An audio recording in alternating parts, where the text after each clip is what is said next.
Chalissery Saint Peter's and Saint Paul's Yakobaya Suriyani പള്ളിക്ക് കീഴിലുള്ള MPPM youth അസോസിയേഷനും കുന്നംകുളം സൈമൺസ് ഐ ഹോസ്പിറ്റലും സംയുക്തമായി സൗജന്യ നേത്ര പരിശോധന ക്യാമ്പ് സംഘടിപ്പിച്ചു.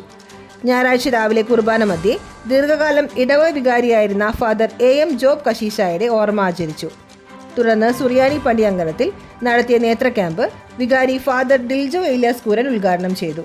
ഡോക്ടർ വിവേകിന്റെ നേതൃത്വത്തിൽ മാനേജർ രാഹുൽ ചാണ്ടി, PRO വിനു സ്റ്റാനിൽ, വിനു സക്രിയ, രേഷ്മ, അഥീന എന്നിവർ പരിശോധന നടത്തി. നിരവധി പേർ പങ്കെടുത്തു. സ്നേഹവിരുന്നും ഉണ്ടായിരുന്നു.